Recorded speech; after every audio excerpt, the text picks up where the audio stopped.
Coloque o tema na tela, por favor.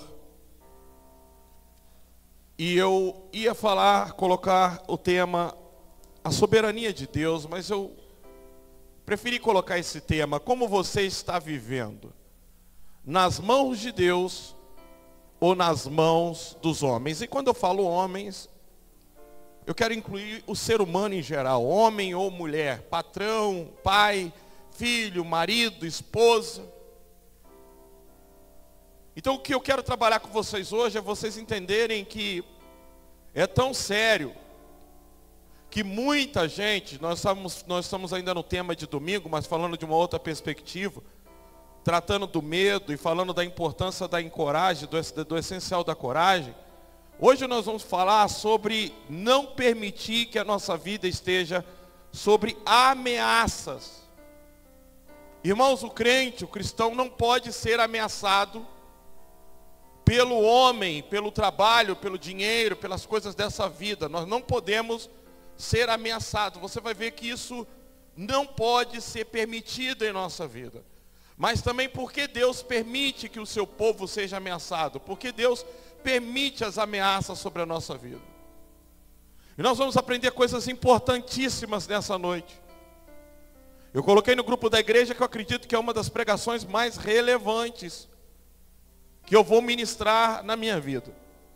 Talvez eu diga isso muitas outras vezes, e glória a Deus se eu falar isso, é sinal que Deus está revelando coisas profundas, mas hoje, sinceramente, essa palavra falou muito comigo. Muito ao meu coração.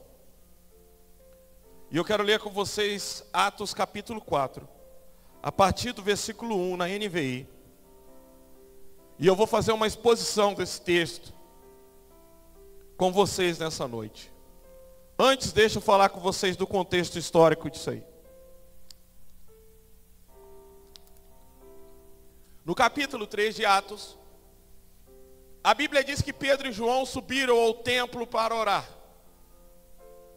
A gente tem alguma dificuldade ali quando a gente lê o Novo Testamento e as cartas de Paulo, porque a gente quer que Paulo fale de dízimo, ou que quando se dirige à igreja ou às igrejas, se pronuncie contribuição ou oferta, o dízimo no lugar de oferta, mas a gente não pode esquecer que o templo aonde tinha o sacerdote, aonde era entregue o dízimo, aonde era feito os sacrifícios, só foi destruído pelo general Tito 70 depois de Cristo. Então, nós vamos ver que a maior ameaça para a igreja era os religiosos, era a religião de Moisés, eram os sacerdotes.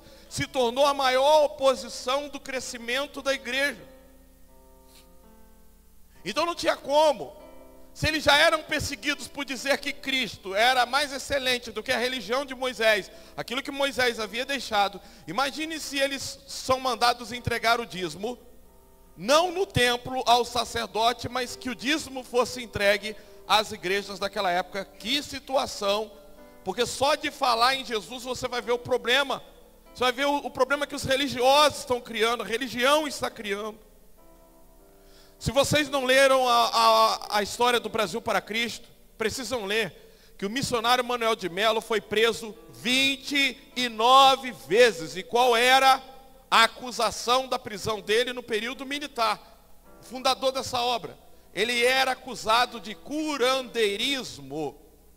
Nós temos na sede da Pompeia um porão e a sala chamada Sala dos Milagres, com milhares de cadeiras de rodas e muletas que são deixadas lá como testemunho de como Deus usava para curar. Aliás, ele era diácono da Assembleia de Deus, dirigia uma igreja pequena, estava pregando do púlpito quando uma criança morreu e a mãe saiu correndo pelo bairro, com a criança morta no colo, leva até a congregação da Assembleia de Deus e coloca a criança na mão dele. Leia, está aí o livro.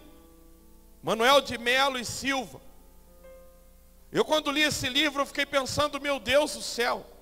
Durante muito tempo na Pompeia, não se permitia ninguém subir no altar, ou lá em cima do púlpito. Eu visitei a Pompeia na época em que era tudo coberto de pano, e ninguém podia pregar lá em cima, era colocado um altar embaixo quando fazia trabalho lá, porque dizia que só ia subir lá em cima alguém que tivesse a mesma unção e ousadia que o missionário Manuel de Melo teve. E ele apresentou aquela criança a Deus e a criança ressuscitou dentro da congregação. No outro dia teve que colocar um caminhão na rua, o irmão teve que levar um caminhão, porque não cabia gente mais na congregação. E a Assembleia de Deus expulsou ele, porque dizia que não podia pregar na rua ou fora do altar, somente no púlpito da igreja. E ele então começou um movimento chamado Movimento de Evangelismo Betel, que não tinha intenção de ser uma igreja, mas depois acabou se tornando a denominação, o Brasil para Cristo, a primeira igreja brasileira, reconhecida, com aniversário, a primeira igreja fundada no Brasil, é o Brasil para Cristo. Um homem muito ousado, intrépido, cheio de coragem, Deus usava com poder e milagres, vale a pena ler este livro. E eles então estão subindo ao templo para orar, porque eles ainda iam no templo para orar, usavam o templo para oração. No capítulo 3, eles estão indo a cerca das 3 horas da tarde, e lá havia um paralítico há 40 anos na Porta Formosa. Um paralítico há 40 anos, não estamos falando de um paralítico que estava há 10 ou 5 ou há 3 meses, mas fazia 40 anos que aquele homem mendigava a porta daquele templo. E vocês já sabem que Pedro e João, quando ia passando, aquele homem pediu uma esmola para eles, mas pediu de cabeça baixa. E ele disse: olhe para nós. Eles disseram, nós não temos prata, nós não temos ouro, mas o que temos te damos. Levanta e anda em nome de Jesus o Nazareno. Estendendo as mãos, aquele homem deu um salto. Imagine uma pessoa 40 anos pular e entrar saltando no templo e adorando a Deus. E a Bíblia diz que aquilo gerou uma conversão de 5.000 almas. Mas olha só o que vai acontecer agora. Os religiosos, aqueles que ganhavam com a religião, Anás e Caifás, só podia ter um sumo sacerdote, mas nessa época tinha 2. Tamanha era a questão do dinheiro, tamanha era a questão da corrupção, do que se fazia. Olha o que vai acontecer, porque agora os maiorais dos sacerdotes, os religiosos daquela época, preocupados e falando: olha, nós não podemos deixar isso continuar, o povo está tudo se convertendo. Esses dias eu passei ali na rua da Pano Bianco, ali da Aquários, e vi uma igreja católica no modelo de igreja evangélica, e falei: olha como eles já estão apelando. Você passa, você escuta louvores da igreja evangélica. Esses dias eu falei com a Ailton que eu baixei lá uns 2 louvores, lindos. Estou indo para a academia com os louvores igual, parecia o Morada cantando, o Ministério de Louvor ministrando, e de repente a menina falou assim: vamos reverenciar a Nossa Senhora. Eu falei: meu Deus, o que é isso? E eu fui ver um Ministério de Louvor católico, mas eles não querem perder, eles copiam a igreja. Para eles, vamos jogar o joguinho porque nós queremos os adeptos. A igreja católica tem perdido os seus fiéis, então para eles, eles fazem o jogo que quiser. Tanto que eles criaram imagens, eles fizeram tudo, e eles fazem de tudo para atrair pessoas. Então agora, daqui a um tempo você não vai ver mais esses prédios antigos. Escute o que eu vou dizer: Jesus não voltar, você vai começar a ver prédios como esses católicos, luzes imitando, porque eles não estão nem aí, eles querem adeptos. E os padres vão parar de usar batina, porque eles não querem perder. Fazem de tudo para ter os membros. Então a Bíblia diz que esse milagre gerou um problema grave. Por quê? Porque esse tipo de milagre não podia dizer que era falso, que era mentira. Você vai ver eles dizendo: nós não podemos contestar isso, isso não pode dizer que é mentira. Houve o milagre, mas eles não estão nem aí para o paralítico, eles não estão nem aí para o milagre, eles estão preocupados com a religião. Gente, é possível, tá? Isso é possível. Deus está operando grandemente, pessoas não estão nem aí para isso. Como Deus usava o missionário Manuel de Melo. E ele era preso. E esse tempo está se aproximando novamente. Mas não fiquem com medo quando eu falo assim. Pelo amor de Deus, não fiquem com medo. Se a perseguição voltar sobre a igreja, vocês vão entender daqui a pouco. Não fiquem com medo disso. Não tenham medo. Mas também não fique desejando isso como masoquista, mas preste atenção como nós temos que caminhar. Então, devido a esse milagre, enquanto Pedro e João falavam ao povo, chegou os sacerdotes e o capitão da guarda do templo e os saduceus. Eles estavam muito perturbados, porque os apóstolos estavam ensinando o povo e proclamando em Jesus a ressurreição dos mortos. Agarraram Pedro e João, e como já estava anoitecendo, repita comigo, os colocaram na prisão até o dia seguinte. Mas muitos dos que tinham ouvido a mensagem creram, chegando ao número dos homens que creram, perto de 5.000. No dia seguinte, as autoridades, os líderes religiosos e os mestres da lei reuniram-se em Jerusalém. Estavam ali Anás, o sumo sacerdote, bem como Caifás, que era também sumo sacerdote, João, Alexandre e todos os que eram da família do sumo sacerdote. Mandaram trazer Pedro e João diante deles e começaram a interrogá-los: com que poder ou em nome de quem vocês fizeram isso? Ou seja, quem deu autorização fora dessa igreja, fora dessa religião, fora do... Sabe quando querem colocar Deus no sistema, na caixinha? Olha, nós somos a igreja certa porque Pedro foi o fundador da igreja e Pedro ungiu o Papa, ungiu outro, ungiu um outro, ungiu outro. Então, esses pastores que surgiram através de Lutero, Calvino, isso não tem autoridade, autonomia para pregar o evangelho. Então, eu estou perguntando, quem deu essa autoridade, esse poder? Eles estão falando de permissão, porque tinha que ter permissão para falar, para ensinar religião naquela época. Eles não tinham, eles eram homens iletrados, e eles não vinham de nenhuma escola rabínica. Você vai ver que vai dizer, olha, esses homens são, não é que eles não tinham estudo. Quando fala em letrados, vai dizer, eles não têm uma escola rabínica, eles não têm um reconhecimento como Paulo era da escola de Gamaliel. Então, para estudar, você tinha que pertencer a alguma escola rabínica, pertencer a algum rabi daquela época. Os caras ganhavam muito dinheiro com isso. Gamaliel era um rabino muito conhecido, e os pais levavam os filhos para estudar aos pés desses homens, desses doutores.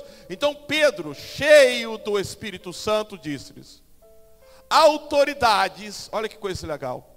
Olha como o Espírito Santo, ele não usa termos pejorativos. Olha como o Espírito Santo não coloca palavras de ofensa.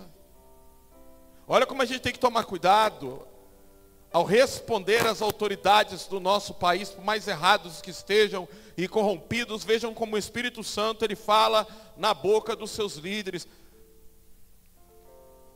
Nós vemos alguns pastores fazerem ataques ao Supremo Tribunal Federal e as autoridades deste país, ataques chamando-os de qualquer nome, e a gente tem que tomar muito cuidado com isso.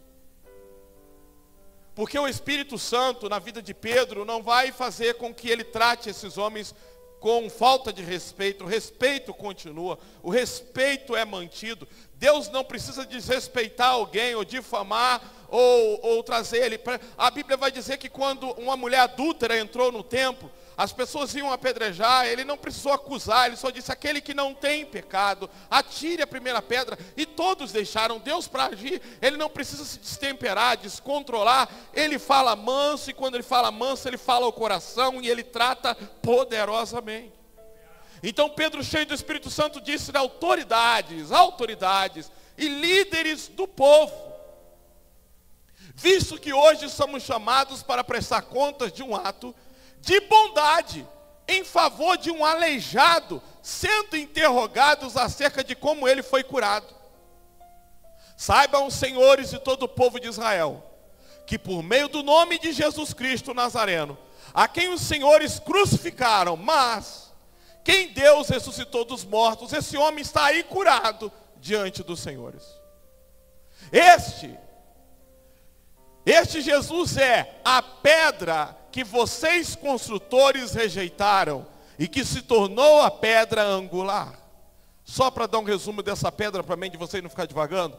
Quando nós vamos fazer uma construção, nós marcamos os cantos de linha e usamos um esquadro para isso. Antigamente não tinha um esquadro como nós temos hoje. Então o que eles faziam? Eles achavam uma pedra e colocavam aquela pedra como esquadro, e a partir dela eles faziam toda a construção. Então era chamada pedra de esquina, pedra angular. a pedra que ela dava fundamento, era através dela que tudo esquadrejava e crescia. Então ele está falando que Jesus era esta pedra, por isso que ele diz, eu vou destruir este templo, eu vou construir outro em 3 dias. Então ele está dizendo, vocês rejeitaram essa pedra. E eles vão dizer, olha, não há salvação em nenhum outro, nem em Maria, em ninguém, pois debaixo dos céus não há nenhum outro nome dado aos homens pelo qual devemos ser salvos. Veja, vendo a coragem de Pedro e de João, e percebendo que eram homens comuns, e sem instrução, ou sem um rabínico, ou sem uma escola rabínica, ficaram admirados e reconheceram que eles haviam estado com o rabino Jesus. Eles estiveram com Jesus mesmo, porque era ele que fazia isso, ele que pegava pessoas incapacitadas, era só ele que conseguia fazer esse tipo de coisa. Porque muitos iam estudar e tinham que voltar para casa frustrados, porque não tinham capacidade para se formar, e só Jesus, todos que ele pegava, ele fazia dar certo. Porque ele capacitava com o poder. E como podiam ver ali eles, os homens que fora curado, nada podiam dizer contra eles. Assim ordenaram que se retirassem do sinédrio e começaram a discutir, fazer uma reunião, perguntando, que faremos com esses homens? Todos os que moram em Jerusalém sabem que eles realizaram um milagre notório, que não podemos negar. Então observe você que milagres, tem gente que fica pensando, olha, se Deus operar um milagre na igreja, a igreja enche, vai vir gente, mas vai vir um problema.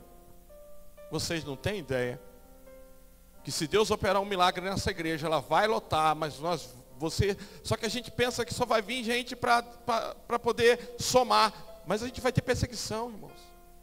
Quando outras pessoas verem suas igrejas vazias, quando a igreja católica não vê mais gente na missa domingo de manhã, a gente vai ter problema, denúncia, vai ter gente nos acusando de mentira, vai ter gente vasculhando o meu passado, trazendo à tona, como vocês verem fazendo na mídia, buscando coisas, trazendo coisas que não existem, tentando difamar. Então veja que Deus está operando um milagre. A gente às vezes quer que Deus nos usa, só que a gente não entende que Deus nos usa e pessoas são salvas, mas junto com isso vem os do capeta também tentando trazer um atrapalho terrível. Por isso que é preciso ter muita coragem.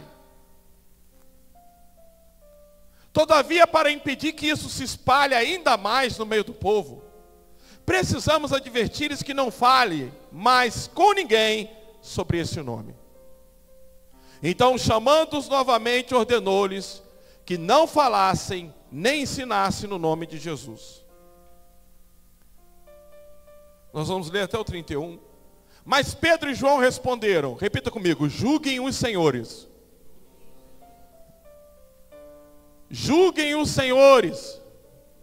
Veja bem, julguem os senhores mesmos, se é justo aos olhos de Deus, obedecerem aos senhores e não a Deus. É por isso que o tema é, na mão dos homens ou nas mãos de Deus.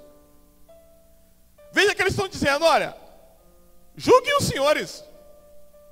A quem devemos obedecer? Vocês que têm que fazer esse julgamento, não é nós. Eles estão dizendo, nós não vamos nem queimar a cabeça com isso. Se vocês querem queimar, queimem vocês. Não é eu que... Porque o sumo sacerdote está querendo botar uma pilha neles. Pense se há vantagem em pregar nesse nome. Sabe o que eles fazem? Eles devolvem dizendo, nós não vamos nem esquentar a cabeça com isso. Se vocês querem esquentar, esquente vocês. Se nós devemos obedecer vocês, ó Deus. Então, que vocês que se preocupem com isso. Nós já sabemos quem devemos obedecer. Nós já estamos certos de quem devemos obedecer e a quem devemos reverenciar. Isso não é um problema nosso. Vocês é que têm que fazer esse julgamento. Pois não podemos deixar de falar do que vimos e ouvimos. Repita comigo, depois de mais ameaças. Depois de mais ameaças. Isso quer dizer que eles sofreram muitas ameaças. Lucas vem detalhando que eles sofreram muitas ameaças, mas agora vai dizer, e depois de mais, houve mais ameaças. E é isso que eu quero falar com você nessa noite. Eu quero falar sobre pessoas que vivem ameaçados. Eles os deixaram ir. Não tinham como castigá-los, porque todo o povo estava louvando a Deus pelo que aconteceram. Pois o homem que fora curado milagrosamente tinha mais de 40 anos de idade. Quando foram soltos, Pedro e João voltaram para os seus companheiros e contaram tudo que o chefe do sacerdote e os líderes religiosos lhes tinham dito. Ouvindo isso, levantaram juntos a voz a Deus, dizendo: ó soberano, tu fizeres os céus, a terra, repita comigo, ó soberano. Ó soberano, isso é muito importante. Tu fizestes os céus, a terra, o mar e tudo que neles há. Agora preste atenção, tu falastes, não é tu está falando, não é estamos buscando uma revelação, não. Tu já falou, nós já sabemos, nós lemos nos Salmos, através de Davi, pelo Espírito Santo, através de Davi, inspiração, toda a Escritura é divinamente inspirada. Lutero disse: eu peço que não me dê sonhos e nem visões, mas simplesmente eu quero crer na suficiência das Escrituras. Não estou discriminando sonhos e visões, mas quero falar com você da importância, porque eles estão dizendo: tu já falastes pelo Espírito Santo, por boca do teu servo, o nosso pai Davi. Aí ele está dizendo, falou o quê? Por que se enfurecem as nações e os povos conspiram em vão? Repita comigo, conspiram em vão. Irmãos, olha como é que a nossa vitória já está decretada. Porque a vitória é do povo de Deus. A vitória é nossa, é do povo de Deus. Quem lembra desse louvor? A vitória. Veja, por que conspiram em vão? Eu quero dizer para você que haverá, e eu quero falar uma coisa para você. Quem está esperando aqui, seja sincero, quem está esperando algo que está acontecendo na tua vida passar e vir a bonança e melhorar? Levante a mão agora em nome de Jesus. Você que está com essa expectativa, olha, estou passando por uma prova, por uma luta, mas eu estou com expectativa que isso vai mudar. Levanta a mão aqui nessa noite. Quero te dizer uma coisa para você ter alegria na tua vida. Só vai piorar, não vai melhorar nada.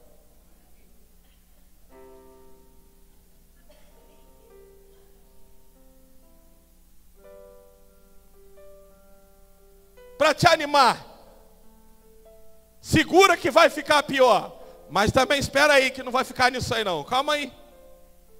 Calma aí. Fala para o seu irmão, calma aí, irmão. Espera um pouco, não se apavora não. Não vai embora não, fica para o final. Tu falaste, ou seja, nós lemos pelo teu Espírito Santo, já foi falado. Por que se enfurece, mas se enfurecem em vão?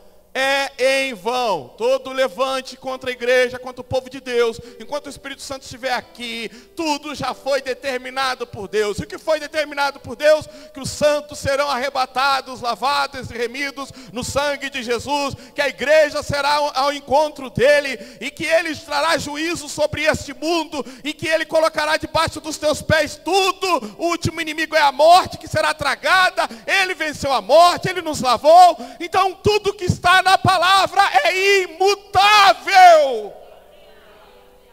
Estão querendo mudar a Bíblia e colocarem uma Bíblia adaptada hoje para os gays, mudarem muita coisa, para mudar uma escritura para um certo grupo, mas não se preocupem com isso, porque Jesus disse que ninguém pode tirar um tio ou diminuir. O que foi escrito está registrado e acabou. Os reis da terra se levantam e os governantes se reúnem contra o Senhor e contra o seu ungido.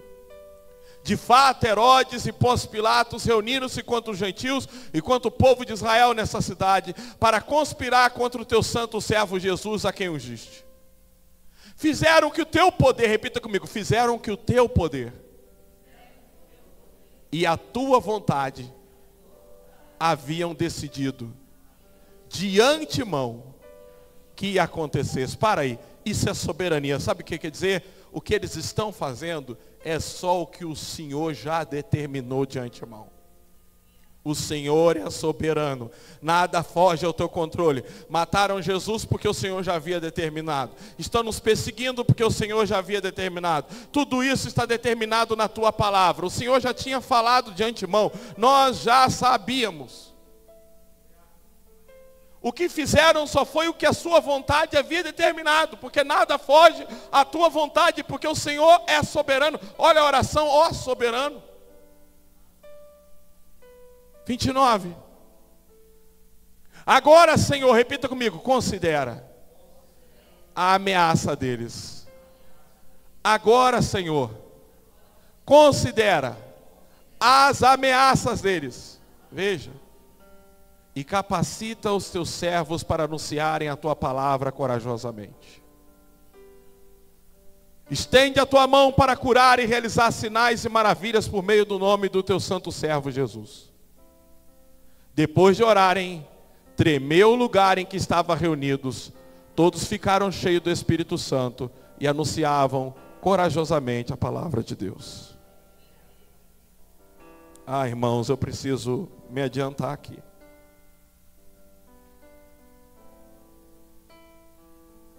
Primeira coisa que eu quero mostrar para vocês nesse texto é que eu e você temos que tomar o cuidado de não nos deixar ficar na mão de homens. Veja que as autoridades nos liberaram, mas sobre ameaças. Vocês podem ir, mas não falem mais neste nome. E foram muitas ameaças. Ou seja, vocês podem voltar, mas ameaçados, intimidados, sobre controle, sobre domínio, em hipótese alguma vocês podem falar sobre este nome. Então a primeira coisa que eu quero tratar com você nessa noite, é que há muitas pessoas, queridos, que eles vivem debaixo de ameaças de homens. E é muito ruim quando a gente está na mão de pessoas, quando a gente está preso em pessoas, quando a gente está preso. A Bíblia diz que aqueles que querem militar nesse exército não devem estar embaraçados com as coisas dessa vida. Eu tenho um trabalho, eu tenho um patrão, eu tenho um emprego, eu tenho um casamento, eu tenho filhos, eu tenho família, mas eu não posso virar refém disso quando se trata em servir a Deus. Eu não posso me tornar um refém das coisas, das circunstâncias. Então, muitas pessoas vivem debaixo de ameaças. Eu vou falar mais sobre isso no final. Mas observe você que a gente percebe, eu já tive na mão de agiota, sendo crente, pensa numa coisa terrível. Para mim ir para a igreja eu tinha que pular a casa de um vizinho, porque o agiota morava na esquina da igreja. Para mim ir para a igreja eu tinha que olhar para o muro para ver se ele não estava lá, e muitas vezes ele estava, e eu era intimidado antes de entrar para o culto. Por muito tempo eu fiquei na mão de um agiota. Como é ruim quando nós estamos com a nossa vida espiritual na mão de homens. Em Lucas capítulo 12, versículo 4 e 5. Olha o que diz a palavra de Deus.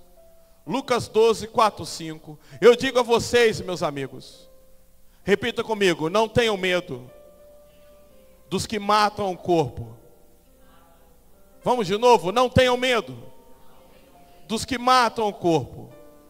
Veja, e depois nada podem fazer. 5. Mas eu mostrarei a quem vocês devem temer. Temam aquele que depois de matar o corpo, tem o poder para lançar no inferno. Sim, eu digo a vocês, a esses vocês devem temer. Ou seja, nós não devemos nos tornar reféns de homens, ou de mulheres, ou de qualquer coisa. Então, eles estão ali dizendo o seguinte: julguem os senhores. Mas importa obedecer ao patrão, obedecer aos políticos, obedecer ao STF, obedecer ao que vem de cima. Então eles estão sendo educados e dizer: julguem vocês. A quem nós vamos obedecer? Pastor, mas agora é lei. Se alguém chegar aqui com o nome mudado, tem que chamar pelo nome natural. Até querer ser membro da igreja, sim, nós podemos tratar. Mas no dia que decidir se batizar e se membrar, pode o STF, pode quem for nesse mundo, o Senhor já nos avisou. Vão conspirar em vão contra a igreja, podem nos prender, podemos sofrer dano sim, mas tudo temporário, mas isso vai passar, ele já garantiu. Mas nós não vamos ceder. Senhores ministros do STF, respeitosamente, nós dizemos: é Jesus o Salvador, e aquilo que ele disse que é pecado, o que ele disse que é transgressão, e aí façam comigo o que quiser, julguem o Senhor, mas eu continuo obedecendo Deus. Pare de temer esse negócio de que está havendo permissão, de que governo de esquerda, de Maduro, que não sei o quê. Já falei com vocês, o mundo não acaba em guerra. O mundo não acaba mais pela bomba atômica. O mundo todo não é destruído, porque Deus falou a Noé que o mundo todo nunca mais seria destruído a partir dali. Ele fez essa promessa, mas só no julgamento. Então não haverá nada que vai destruir toda a raça humana, nem aquecimento global. Somente o dia em que ele chamar toda a humanidade para ser julgada. Julguem os senhores mesmos. Depois de mais ameaças. Então a gente começa a perceber que a gente está na mão de homens quando nós estamos sendo ameaçados e nos deixando ser ameaçados pelas coisas dessa vida, por homens, pelas circunstâncias, por leis, por projetos. Quando essas coisas nos ameaçam, nós estamos deixando de crer na soberania de Deus e crendo mais nos homens do que em Deus.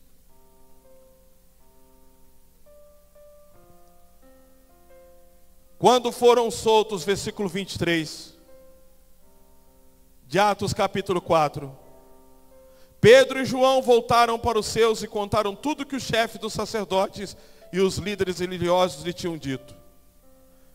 Versículo 24. Ouvindo isso, repita comigo, levantaram juntos a voz, ó Deus, a voz a Deus. Põe um testemunho na tela, por favor. Quero mostrar para vocês. Antes, olhe para mim. Irmãos, como é diferente a vida de um crente que frequenta um Gêmeos. Como pastor dessa igreja, nesses 14 anos, eu posso afirmar como é diferente a vida de um cristão que frequenta, que tem uma célula, que leva a sério a ideia de uma célula e que leva a sério o hábito de congregar. É diferente, mas muito mesmo. Que Deus nos ajude, que com o tempo a gente consiga ter todos os membros na célula. Mas observa o que a Bíblia vai dizer. Eles voltaram para... Põe de novo na tela, por favor. Quando foram soltos, versículos de número 23. Quando foram soltos, eles foram para onde, irmãos? Foram para a igreja, foram para a célula, foram para o meio dos crentes, não foram para casa, não foram para outro lugar. Eles foram para a igreja. Aprenda uma coisa. Quer ser livre de ameaças, de problema e dificuldade?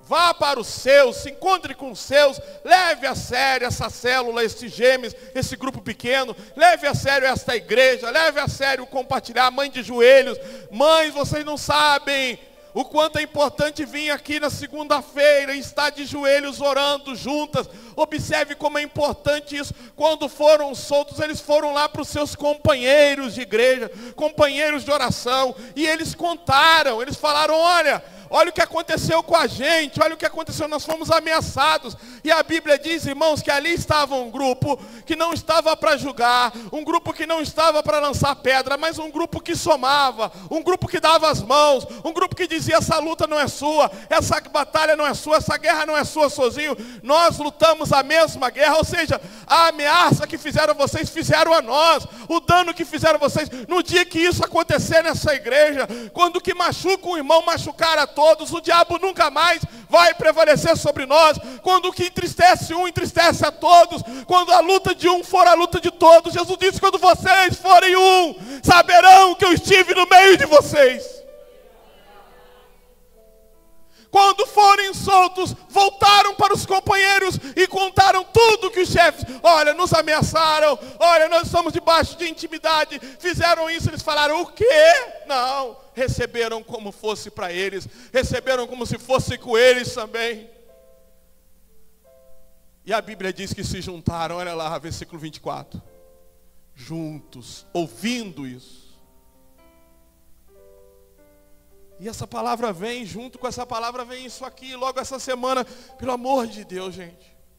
Eu choro tanto naquele quarto quando eu estou orando, dizendo: Deus, o que falta para essa igreja não é pregação. O que falta para essa igreja é botar em prática o que está aprendendo. Eu falo com Deus sempre: Senhor, nós não somos carentes de palavra e de revelação. Nosso grande problema é levar a sério. Porque o ministro de louvor vem aqui e fala praticamente o que eu vou falar sem saber.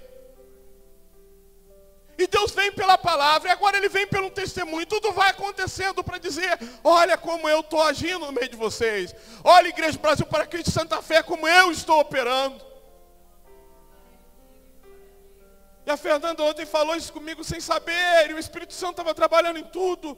Põe o testemunho. Terça-feira, no Gêmeos Ágape, o Danilo apresentou para a gente uma situação de sua sogra Luzinete, mãe da Claudineia. A perna dela não está correndo mais sangue, às vezes entupidas, e o dedão do pé está começando a necrosar. E o principal, ainda não aceitou Jesus. Então Danilo perguntou ao Senhor o que poderia fazer, pois já não aguentava mais ver a dor da sua esposa, lutando de todas as formas para conseguir uma cirurgia para sua mãe. Então o Espírito Santo disse para ele jejuar. Ao compartilhar conosco, eu sinto até vontade de chorar, meu Deus. Porque hoje eu falei com a Fernanda: escreve para mim o que você falou ontem. Eu não vi direito, porque a palavra veio para mim. Eu quero que você escreve para mim. Ela que mandou isso para mim. Eu falei: escreve para mim, porque não é possível. Ao compartilhar conosco essa direção de Deus, automaticamente o Espírito Santo nos levou a jejuar com eles. Então todos do Gêmeos Ágape entrou em jejum à meia-noite até o dia seguinte. Assim que entregamos jejum, meio-dia, a Clau colocou no grupo: irmãos, Deus é maravilhoso. Chamaram minha mãe para fazer a cirurgia. Na sexta-feira, que é amanhã, obrigado por todas as orações. Amanhã ela vai fazer a angioplastia em Limeira. A angioplastia desentope as veias. Até a terça-feira do Gêmeos era impossível fazer esse procedimento, porque não tinha vaga em nenhum lugar. E para a glória de Deus, aquilo que era impossível tornou-se possível. Aplauda o Senhor.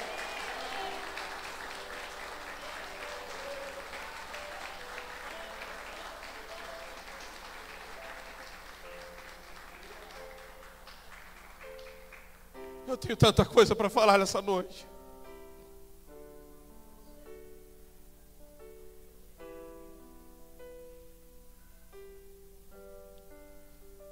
Eu creio que Deus vai fazer milagres nesse lugar, irmãos. Eu creio. Às vezes eu pergunto a Ele: cadê, Senhor? O Senhor me usava em curas. O Senhor me usava em curas, em milagres, e faz muito tempo que o Senhor não opera. E hoje Deus me leva a entender que isso não trará só crescimento, mas trará muita perseguição. Talvez até a própria denominação tenha que desligar a gente. O presidente tenha que chegar de tanta perseguição, tanta afronta e processo, e dizer: a Igreja Brasil para Cristo de Pirassununga, ou desliga-se daqui, até daí a gente pode sofrer algum procedimento.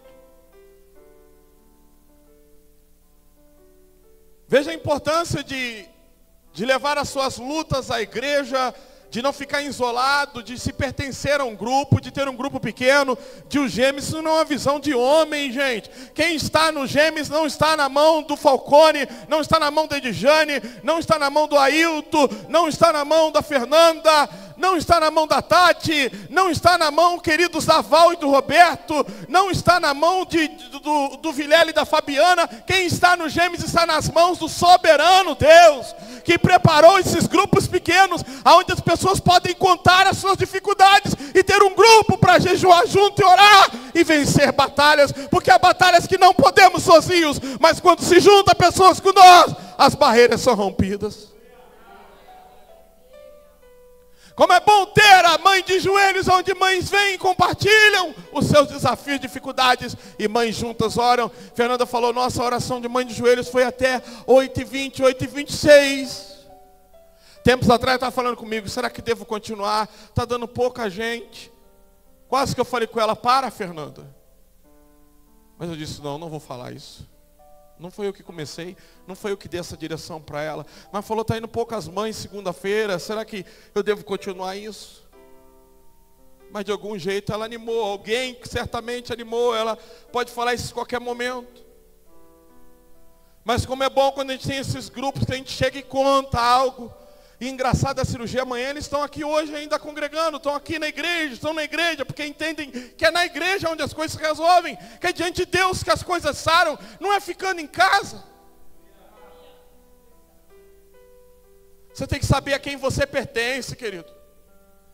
Voltaram para os seus. Você tem que ter uma igreja. Você não pode ser aquele que no tempo da dificuldade deixa ir para a igreja buscar o profeta. Fiquei sabendo que vai vir numa igreja fulano que tem revelação, porque eu estou com um problema. Deus já falou nessa igreja. Ele já falou, quando eu quiser falar com vocês, vocês não vão precisar ir atrás. Eu vou trazer aqui para falar. Quem lembra disso? Levanta a mão, aplaude o Senhor. Você não precisa estar indo atrás. Você tem que saber a quem você pertence. Eles sabiam quem eram os seus, voltaram para os seus e contaram as ameaças. E eles juntos oraram.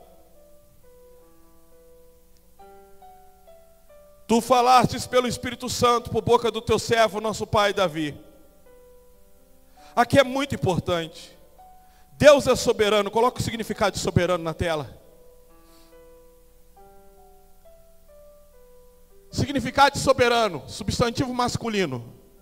Aquele que exerce o poder supremo. Eu fico vendo tanta gente preocupado. Quem está acima do Supremo, pastor? Quem vai decidir? Quem está acima do Supremo Tribunal? Eles fazem o que querem. O PT está colocando mais gente lá. Agora colocou um outro advogado. Pode colocar 30 esquerdistas. Pode tirar lá o Nunes Marques, pode tirar o André Mendonça. Não se preocupe com isso, porque o Supremo não é o Supremo Tribunal Federal. O Supremo é o soberano Deus, é Ele que é o Supremo. E aquilo que Ele determinou na palavra, não tem lei, legislação, não tem nada nesse mundo que possa conter. Então por que você está temendo e se preocupando? Aquele que possui suprema autoridade, soberana rainha, verdade soberana, capaz de exercer o poder de maneira extrema, que está acima de tudo e de todos. Autoridade soberana, que conserva ou carrega o poder, que retém o poder, que domina, dominador, cujas ações ou consequências são poderosas, que alcança o grau mais elevado, que se consegue notar notável ou magnífico.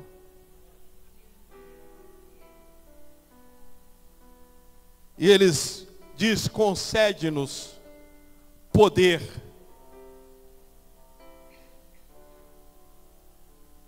Aquele que exerce o poder supremo. Falaste pelo Espírito Santo. Fizeste o que o teu poder e a tua vontade havia decidido. Versos 28.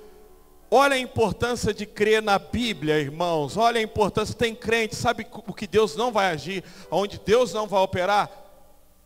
Se tem crente em casa que sabe que o básico é congregar e não deve deixar de congregar, está esperando em casa Deus falar com ele, esquece.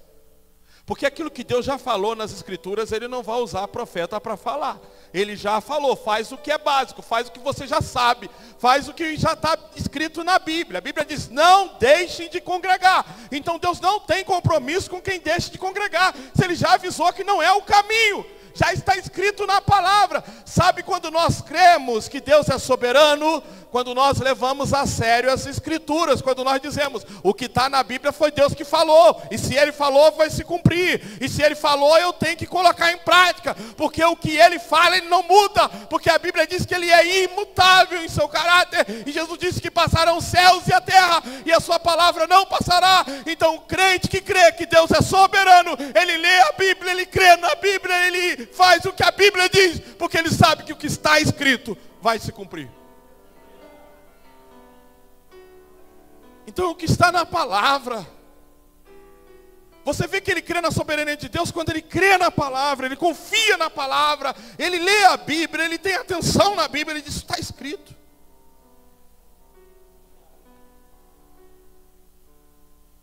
Depois de oraram em tremer o lugar que estavam reunidos, todos ficaram cheios do Espírito Santo e anunciaram, versículo 31. Depois de orarem em tremer o lugar que estavam reunidos, todos ficaram cheios do Espírito Santo e anunciaram corajosamente a palavra de Deus. Aqui há mais duas coisas. Quando eu disse para vocês que a sua luta não vai melhorar e vai piorar, eu vou te explicar agora.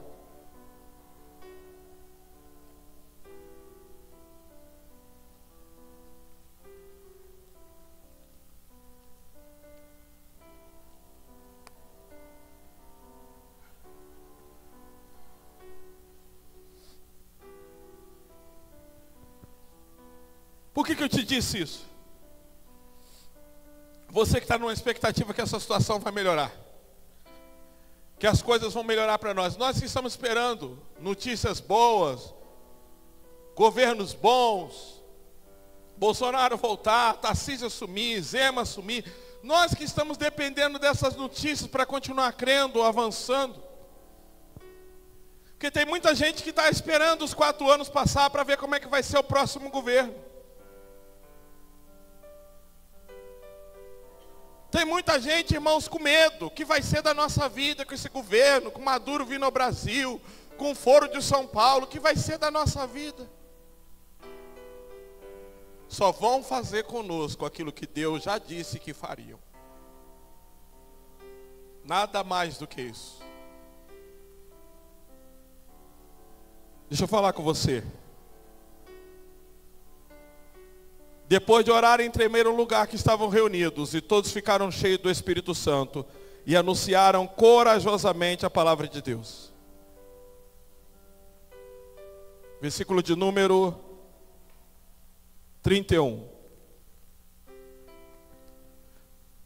Preste atenção. Não será nunca o nível de luta que estamos enfrentando que irá diminuir. Preste atenção nisso. O crente, quanto mais tempo de experiência com Deus ele tem, maiores serão os desafios que ele irá enfrentar. Maiores serão os gigantes. Maiores serão as batalhas. Você precisa entender isso. Mas por que isso acontece? Eles não oraram em nenhum momento: Senhor, tira essa luta, diminui essa perseguição. Eles não oravam por isso. Tem tanto crente gastando tempo pedindo: Deus, tira essa luta, tira esse problema. Tira isso, tira aquilo. Eles não oram para isso. Eles não oram para a luta passar. Eles não oram para a luta diminuir. Meu irmão, Deus não vai diminuir a batalha. Deus não vai diminuir o gigante. Deus não vai diminuir a ameaça. Deus vai aumentar a graça, Deus vai aumentar o poder, Deus vai aumentar a coragem, Deus vai aumentar a nossa força, Deus vai aumentar a nossa unção, Deus vai aumentar o nosso nível de intimidade com Ele.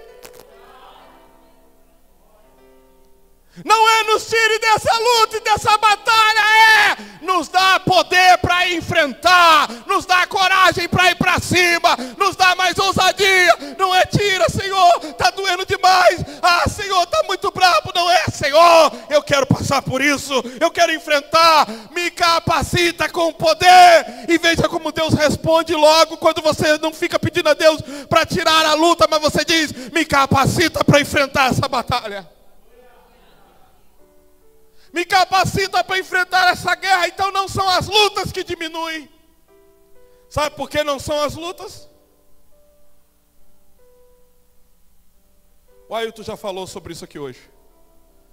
As ameaças, uma vez superadas, elas é a sua chance de subir de nível com Deus. Eu vou repetir isso. Veja que eles sobem de nível. O nível de poder aumenta. Senhor, concede-nos agora, mediante isso, poder para anunciarmos de forma corajosa. Agora presta atenção, o lugar tremeu. Eu estou correndo aqui. O lugar tremeu. Agora, quando a gente lê sobre Elias na temática passada, eu vou parafrasear porque eu não lembro direito. Mas parece que Deus falou de 4 formas ali no monte com Elias. Primeiro ele falou no terremoto, até se fender os montes. Depois se fez um vento forte. Eu não estou botando na sequência falando certo. Depois parece que veio um fogaréu, veio um terremoto, aí veio uma brisa suave. E a Bíblia diz que Deus estava no meio da brisa. Ele falou no meio da suavidade com Elias. Aí em Atos dos Apóstolos, a Bíblia vai dizer que ele fala como um vento. E ele fala a partir de línguas de fogo repartidas naquele lugar. Aqui Deus vai falar no terremoto, ele treme o lugar. Então sabe qual é o problema nosso? A gente sempre fica esperando o profeta, a revelação, e Deus falar da maneira que nós imaginamos que ele tem que falar. Só que Deus tem diversas formas de falar com a gente, e ele está falando com você e você não está entendendo. E às vezes a forma de Deus falar com você é te sacudindo. Pare de engessar a forma de Deus falar. Tem vezes que ele fala através da tempestade, tem vezes que ele fala através do terremoto, tem vezes que ele fala suave, ele fala através do fogo, ele usa também profeta. Mas tem gente, irmãos, que todo tempo de luta, tudo que ele espera, um profeta agora, se alguém for entregar sua revelação, se tivesse um sonho. Deus não fala só através de boca de profeta. O Ailton falou hoje, olha, vamos parar com esse negócio de ficar esperando de homens e buscar no Senhor e ouvir dele. Deus quer falar diretamente com você. Por que você tem que ter intermediário?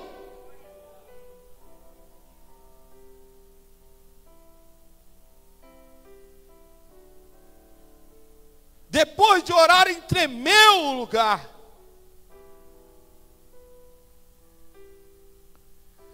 Veja, não é o nível de batalha que vai diminuir. A Bíblia diz, repita comigo, todos ficaram cheios do Espírito Santo. Veja, o nível espiritual é elevado. Todas as vezes que você supera as ameaças, você tem uma oportunidade de subir de nível com Deus, querido. Paulo orou 3 vezes. Senhor, tira de mim esse problema. O Senhor disse, a minha graça te basta, porque o meu poder se aperfeiçoa na sua fraqueza. Pare de pedir a Deus para tirar essa luta da sua vida. Fala, Senhor, em nome de Jesus, eu quero vencer isso. Me capacita com poder, Senhor, para que eu vença isso, para que eu atravesse isso em nome de Jesus. As lutas e ameaças é a porta que se abre para eu e você subir de nível espiritual. Para a gente ter mais intimidade, mais profundidade, mais conhecimento da soberania de Deus. Então é por isso que Deus não vai mudar as circunstâncias. Ele vai te dar poder para vencê-las, para superá-las. Quem está entendendo, diga amém. Quem está comigo, dá um glória a Deus essa noite. Qual é a aplicação da mensagem nessa noite? Qual área da sua vida você tem se sentido mais ameaçado? Casamento? Porque você sabe. Tempos atrás eu estava vivendo isso com a Fernanda. Eu estava inseguro com ela estava inseguro comigo. Mas eu estava deixando mais ela insegura. Tinha hora que ela falava comigo, você está me deixando inseguro. Sabe por quê? Eu estou vivendo um momento que eu pedi oração no grupo da igreja. Quando eu era do mundo, eu era muito brigão. E eu estou vivendo um momento da minha vida, não me pergunte o porquê, mas eu estou abrindo para os meus aqui. Eu já fui lá no grupo da igreja e falei, orem por mim. Por quê? Porque eu estou com um estupim curto. Quando alguém faz alguma coisa, a minha vontade é pegar pelo colarinho e bater. E eu não estou brincando. Pastor, mas o senhor não poderia falar isso? Um pastor não faz isso. Não é mesmo, não é próprio. Não me pergunte como isso aconteceu. De tanto eu conviver com esse negócio de droga, Gabriel e Miguel, aquelas circunstâncias. Esse dia eu estava chorando, falando com a Fernanda, eu me sinto ameaçado pelo meu temperamento. A Gabi, quando a Fernanda esse dia veio para mim e falou, tem um menino na escola da Gabi, está ameaçando ela, já falou eu no meio de todo mundo lá, que quer queimar a Bíblia, quer que os crentes morram. O diabo já começou a jogar um medo no meu coração, vai matar a tua filha, vai matar a tua filha. Aí ontem à noite a Gabi falou, eu não entendo. De repente ele levantou na sala e falou de novo, e eu disse, avisa que você tem um pai, e que se ele botar a mão em você, eu entro lá dentro. E eu parto em pedaços. Aí a Fernanda falou, o que está acontecendo? E o Espírito Santo falou, olha isso aí. E hoje orando eu disse, Deus, por que isso voltou na minha vida? Eu não era assim, irmãos. eu corria de briga, eu corria de problema, eu fugia, e hoje eu estou me sentindo ameaçado pela antiga criatura. Qualquer coisa é motivo de eu brigar, de eu ir atrás, de eu botar a mão. Eu estou falando, Senhor, me ajuda a vencer isso. Um cristão não pode ser assim, porque se levanta uma batalha, eu não posso tiçar a igreja a pegar armas, a pegar coisas, até vontade de tirar posse de arma eu estou tendo. E um dia o irmão me lembrou, pastor, você esqueceu? Eu falei, o quê? Você lembra que lá no Rio, aqui o irmão daqui, você lembra que lá no Rio Deus um dia falou com o Senhor, para o Senhor tomar a Bíblia, que essa era a tua arma, que dele pertencia a vingança? Mas eu esqueci. E eu tenho travado uma luta, e eu estou tendo até ajuda para tirar posse de arma. Eu tenho andado apavorado comigo, com o meu temperamento, com as explosões, e me perguntado por que, Deus? Isso foi voltar na minha vida, como eu permiti, o meu próprio temperamento, isso tem afligido minha esposa. Aí a Gabi, irmãos, hoje volta da escola. Eu pensando, ela não sabe disso hoje. Ontem à noite eu numa luta, essa palavra vindo, eu disse, eu não posso pregar isso, Senhor, eu não vivo isso. Porque eu falando, se esse cara ameaçar ela mais uma vez, eu vou entrar naquela sala de aula. Primeiro eu vou ligar para o Isaías, para a patrulha escolar, vou falar que isso está acontecendo. O menino é homossexual, detesta a igreja, falando em queimar a Bíblia, ameaçando, no meio da sala, falando isso. Você sabe que hoje esse povo tem direito, ator tem direito, só eles têm direito. Mas sabe que de uma hora para outra, um menino desse pode entrar na escola revoltado, está sendo uma loucura. Ela leva o violão para a escola, ela faz louvor lá, ela evangeliza. E eu, irmão, quando eles me falaram isso ontem, eu já disse, olha, se isso acontecer, Fernando, se botar a mão na minha filha, está em pedaço. O Espírito Santo falou, o que é isso? Seus filhos, quer dizer que agora é assim, você é o protetor deles, se tocar neles você joga a sua fé fora, você está desse jeito? E eu disse, me ajuda, Senhor. Eu perdi a confiança no Senhor, eu deixei de confiar no Senhor, agora eu estou virando o protetor dos meus filhos. A Gabi falou, pai, não come esse chocolate que está na geladeira não, que eu comprei esse chocolate. Eu falei, para quê, filho?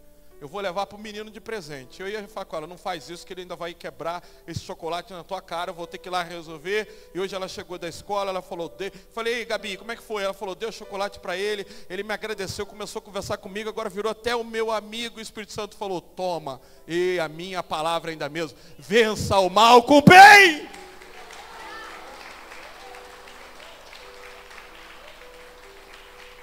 Vença o mal com o bem, não é o mal com o mal, não é arma com arma. E eu estou contando para os meus nessa noite. Orem por mim, levem isso a sério, para que eu não caia nessa besteira de agredir alguém, de me vingar com as minhas mãos, que eu não use dessa força da antiga criatura, que isso não tome conta de mim. Eu pedi ajuda no grupo da igreja, eu disse, orem por mim, eu estou passando por isso. Isso está me tirando muito minha coragem, porque às vezes eu penso, como é que vamos avançar? Eu sendo um pastor explosivo, um temperamento explosivo. Não pode.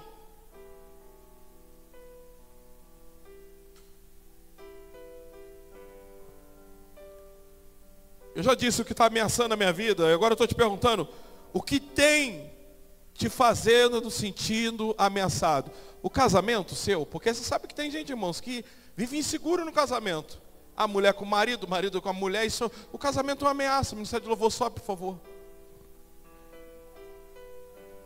É a sua saúde? O que tem te ameaçado na tua saúde? Porque Deus quer te dar poder de romper com isso aí. Talvez você está falando, Senhor, e essa enfermidade está sendo uma oportunidade de você crescer um nível com Deus, Ele te mostrar. Talvez os médicos disseram, isso aí não vai mudar, esse quadro não vai mudar, isso não tem jeito, e mal você sabe que isso é um meio de Deus se aproximar mais de você e te mostrar que Ele é soberano, que Ele é poderoso e que Ele tem tudo nas mãos. É na área da saúde que você tem sofrido ameaça? É na vida financeira? É no seu temperamento como eu, é no desânimo. O que tem lhe trazido temores interiores?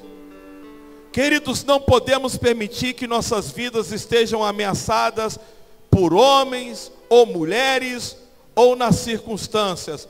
Sempre entre as circunstâncias entre as dificuldades, entre o emprego, entre o salário, o trabalho, sempre devemos temer a Deus. Eu já falei, qual é a escolha que nós devemos ter? Escolha a Deus, escolha estar nos pés do Senhor. Escolha vir para o chá das mulheres, para o Encofe. O ano que vem já estamos projetando um congresso e a ideia é trazer Edmeia Williams, aqui eu falei com a Fernanda, vamos sonhar alto, trazer missionário Edmeia Williams, fazer um congresso aqui, é subir de nível, não é de Encofe para nível de congresso vai para outro nível, e as batalhas vêm, mas nós vamos subindo de nível, de intimidade, de uma conferência missionária para um simpósio, de um casal de missões para 10, de uma ampliação para outra, de um batismo para mais batismo.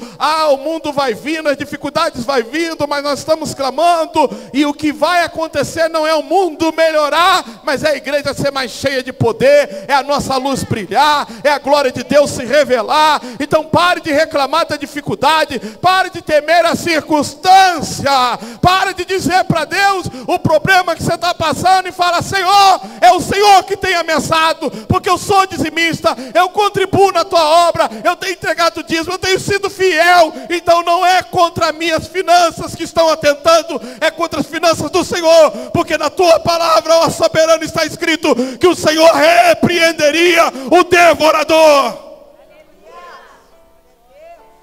Na tua palavra está escrito que o homem não pode tocar no que é meu. Repita comigo: Deus é soberano. Fique de pé.